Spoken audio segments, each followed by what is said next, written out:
Pada kecilan ini bawa makanan tante. Hah? Bawa makanan bekal yang udah kita. Belum sarapan beknya Belum. Kenapa tante? Yang pengen sarapan. Pengennya laki bebas. Gak nafsu ya. Ih udah sebulan ini saya makan cuma makan glek nggak tahu makan apa deh. Ya, aku pergi dulu ya. Nenek jangan pergi. Oh nenek sih. Mamanin. Mamanya nenek. Ya, kita akan berangkat ke persidangan Jakarta Timur. Minta doanya kepada pemirsa. Tanpa sarapan, Ibunda Raffi bersiap menuju Pengadilan Negeri Jakarta Timur untuk menghadiri sidang perdana pra-peradilan Raffi Ahmad. Tapi sayang, Raffi yang direncanakan hadir di persidangan nyatanya tidak terlihat. Dengan alasan keselamatan dan kesehatan, dikhawatirkan mengganggu jalannya persidangan serta ditakutkan melarikan diri, maka penyidik BNN berkesimpulan bahwa Raffi Ahmad tidak perlu dihadirkan dalam persidangan. Maka seperti inilah aksi saling membantah yang terjadi di Pengadilan Negeri Jakarta Timur kemarin.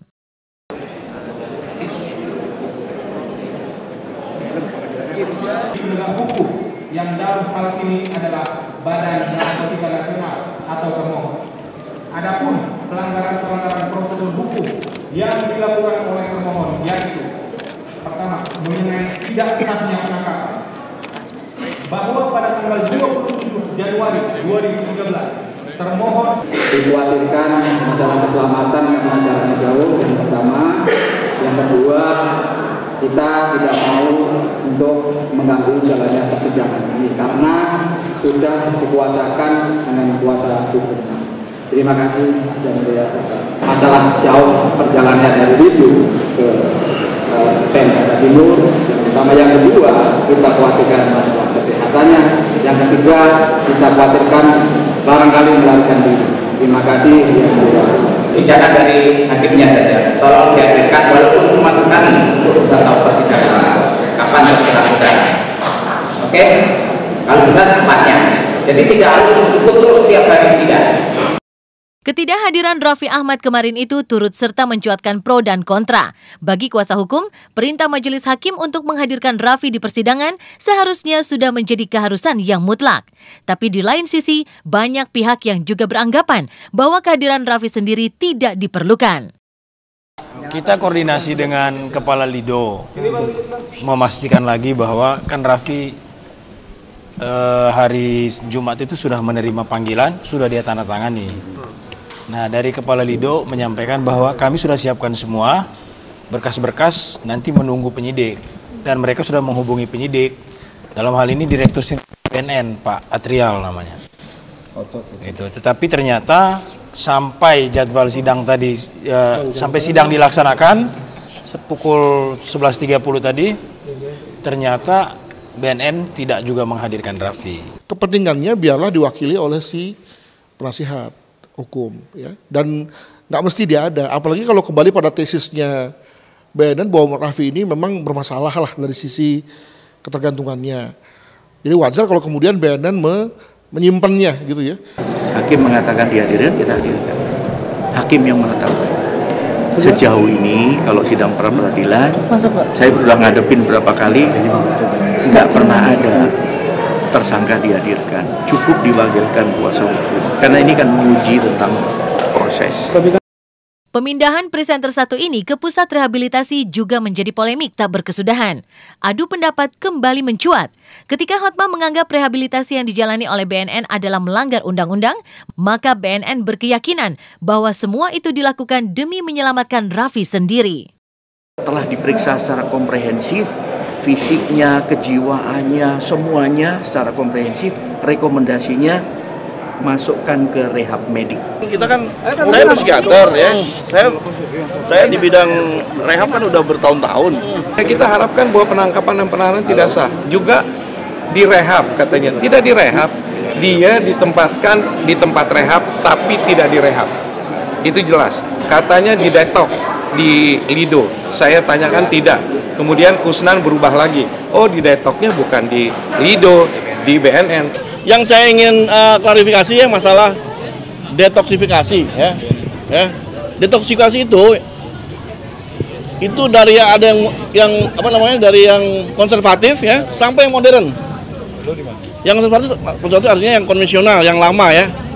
Itu artinya apa? Detox itu sebetulnya dengan observasi aja udah disebut detox gitu loh. Ya, jadi nah kalau yang modern ya ada namanya derewesement itu. Orang dikasih masuk ke kamar operasi, kemudian dikasih apa namanya, naltrexone, itu detox yang modern. Tapi ya detox itu ya istilahnya detox itu menghilangkan racun kan. Nah, itu dari mulai yang konvensional. Merasa tidak terima dengan keputusan BNN merehabilitasi Raffi, Hotma Sitompul mengaku telah melaporkan Dr. Kusman selaku Deputi Rehabilitasi BNN kepada Majelis Kehormatan Kedokteran Indonesia. Bahkan pihak Raffi pun membeberkan 12 pelanggaran oleh BNN di sidang tersebut. Kami sudah laporkan beliau itu kepada Majelis Kehormatan Disiplin Kedokteran di Jakarta. Terima kasih. Apalagi kalau kemudian dalam pra-peradilan ini ternyata kalah pihak Raffi, dengan kata lain lalu kemudian majelis hakim menganggap sah ya, penangkapan dan penahanan kemudian teruskan dengan rehabilitasi, maka dasar apa penasihat hukum hendak menuntut para dokter tersebut gitu. Jadi menurut saya sih ini lebih kepada bluffingnya saja dari pihak penasihat hukum untuk supaya kemudian rame lah gitu. Raffi ini sebagai korban penyalahgunaan yang tentunya Raffi sendiri nggak tahu zat itu memang berbahaya. Itu aja. Di sela perdebatan itu, Pengadilan Negeri Jakarta Timur mendadak ramai dengan kehadiran para pendukung Raffi. Mulai dari penggemar, tetangga di sekitar rumah Raffi, hingga selebritis tanah air datang memberikan dukungan. Dari yang muda hingga ibu-ibu rumah tangga, seolah terbius untuk terus meneriakan dukungan mereka.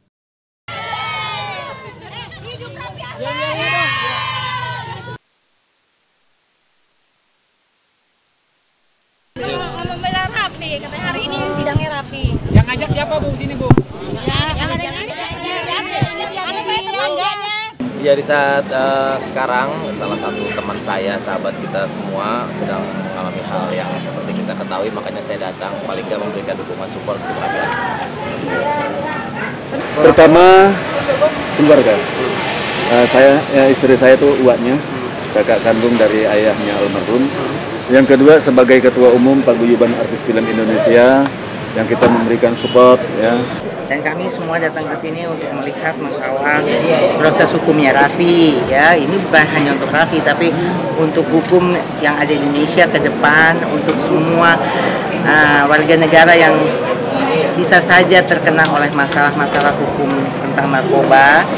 Jadi kita bersama-sama akan positif, kemudian akan berusaha terus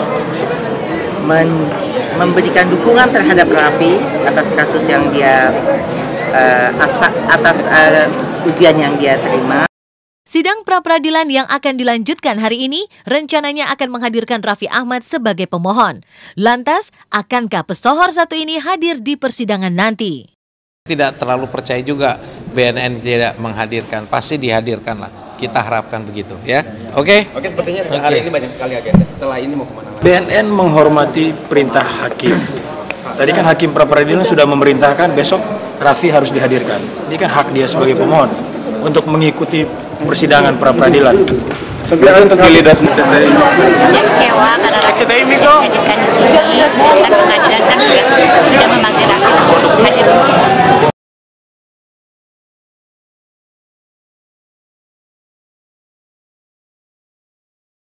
Hai, selamat pagi pemirsa Was-Was. Dengan suasana hangat di pagi hari ini, saya Sylvia Fuli akan menemani Anda selama 1 jam ke depan. Ketidakhadiran Raffi Ahmad di dalam sidang pra-peradilan kemarin memang mengulirkan teka-teki besar akan kasus perkara yang sedang ia alami. Tetapi kontras dengan keadaan Raffi yang tak dimunculkan dalam persidangan kemarin, Ibunda Raffi, Ami Kanita, justru mengadukan kasus perkara yang sedang dialami sang putra ke Komisi 3 DPR. Lantas mengapa lagi-lagi air mata Ami tumpah saat ia menyambangi DPR? Dan benarkah pula jika ini adalah salah satu upaya Ami untuk membebaskan sang putra dari jeratan hukum yang kini sedang mengintai Raffi Ahmad? Ya pemirsa, berita yang kami sajikan bukan sekedar berita, jadi jangan kemana-mana karena Anda patut was-was sebelum menyaksikan Was-Was.